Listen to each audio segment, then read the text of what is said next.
Welcome to the Digital Glue Podcast. These digital untangling episodes are brought to you by Crystal Kordalchuk, CEO and founder of Virtually Untangled. This podcast is for entrepreneurs who need untangling from the day-to-day tasks in their business. These virtual world untanglers never underestimate the power of a good idea. And if that sounds like a lofty goal, well, it is. A decade ago, Virtually Untangled was founded with the goal of creating meaningful digital experiences that connect with people. Crystal and her team of honorary untanglers are now providing business owners just like you the opportunity to own your story and share it with the world. So, every Tuesday morning, she'll be dropping a new episode that will help you think big and dream even bigger. Let's dive into today's episode. Today is not Monday, but yesterday was. One of many Mondays that has already passed this year, and only one of the many more waiting in the future. Just hearing the word, Monday, is sometimes enough to fill one with feelings of dread. For a lot of people, it is a painful reminder of their routines, the not-so-good ones. This day is something that they would rather avoid if possible while holding feelings of resentment for it and ultimately believing it to be the worst day of the week. But is it though? There are many reasons why people can justifiably hate Monday. What makes Monday so bad for people all around the globe? Is it really that different from any other day of the week? How can we change that frame of mind thinking and start relishing the start of the week? According to a Gallup poll conducted many moons ago, roughly 2/3 of people dislike their jobs or businesses. That's friggin' 70%. And to me, that's depressing and way too high a number. And sadly, to this day, that number has lingered much lower.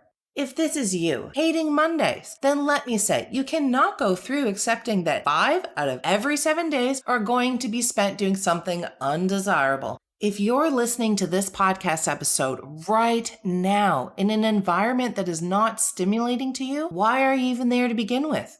Because it's easy? Because it's comfortable? Because it pays well? If your answer is yes to any of those questions, then you aren't just doing a disservice to your business by simply being along for the ride, but you are also doing a disservice to yourself.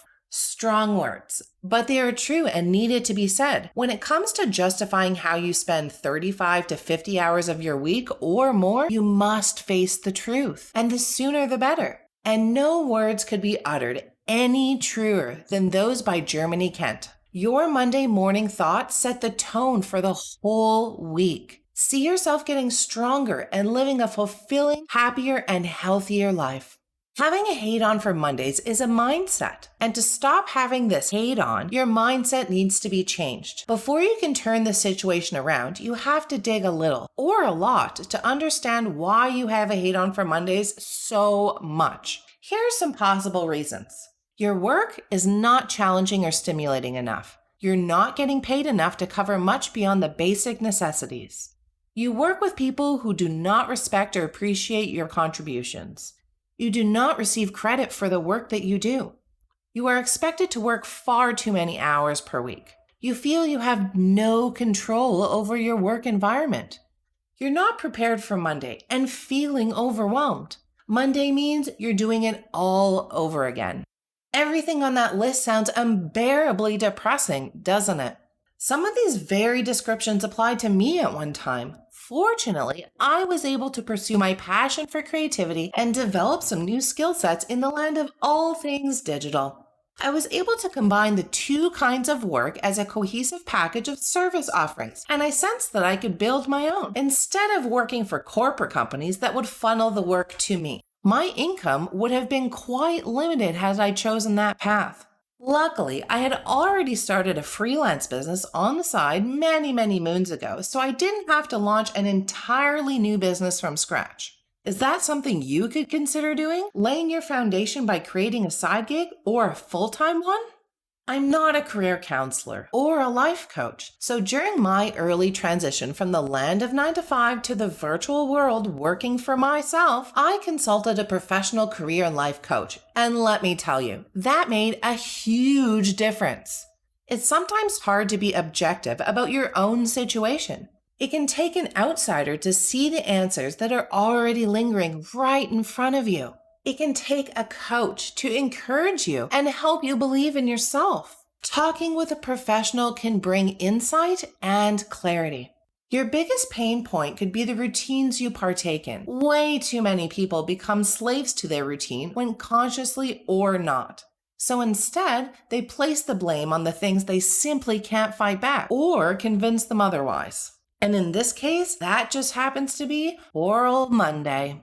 Every day is a new opportunity, a new gateway to living your best entrepreneurial life. So stop looking at the glass as half empty. You don't have to wait for the right moment or wait for an opportunity to present itself to you. Every moment is the right moment, and every day is a new opportunity. You need to seize it.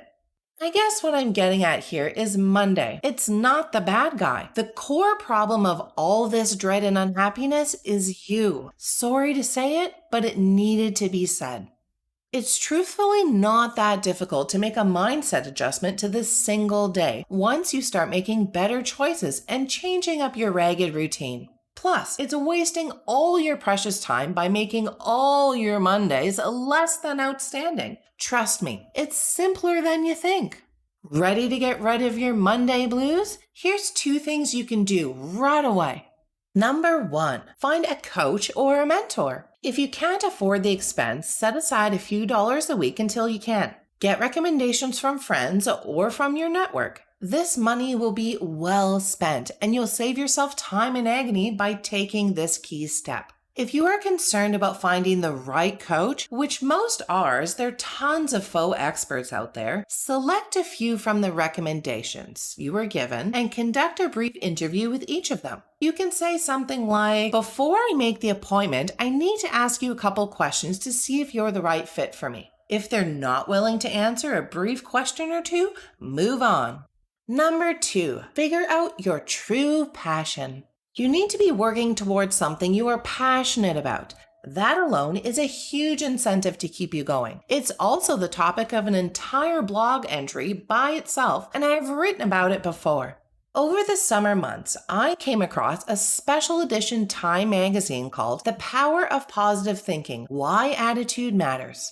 It was a great luxury read through topics such as optimism bliss, seeing the sunshine through the clouds, greening your viewpoint, how to see the glass half full to build up resilience, and oh so many more. Another 88 pages to be exact, filled to the brim with positivity.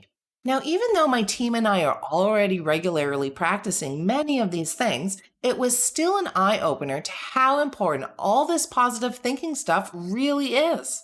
And when we're not in that frame of mind, how it can damper and linger, thus ruining things that are exceptionally wonderful in our life. There's growing evidence that humans are optimistic by nature, but that doesn't mean it's all sunshine and rainbows and unicorns all the time. Experts say that the key to living your best life is finding the right balance between being positive and pragmatic. And I couldn't agree more. It's all in our mind, this hate on for Mondays type thing. So try to see things from a new perspective. That being said, here are 6 signs you absolutely must make a change.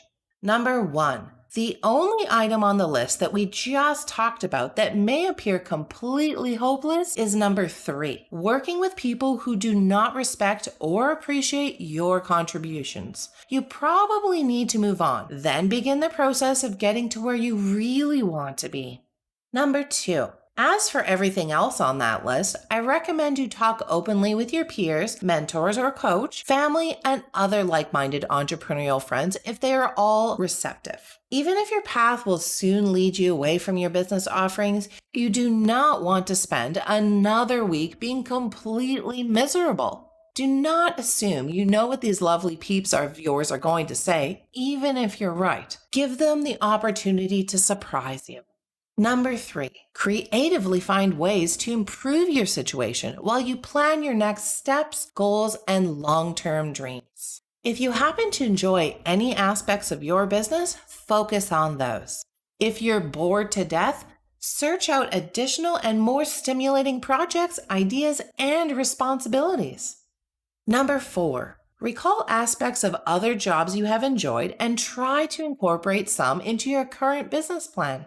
Number 5, determine realistically what it will take for you to be able to pursue your dreams. You're not going to accomplish it all at once, but you won't get there if you don't start now. Map out a big picture plan listing what you need to acquire, then isolate the first step you can take and take it. Number 6, if your business is a stepping stone to your ultimate long-term goals, dreams, and desires, so keeping that in perspective may help you cope with an undesirable situation. See your current business standings as the means to an end.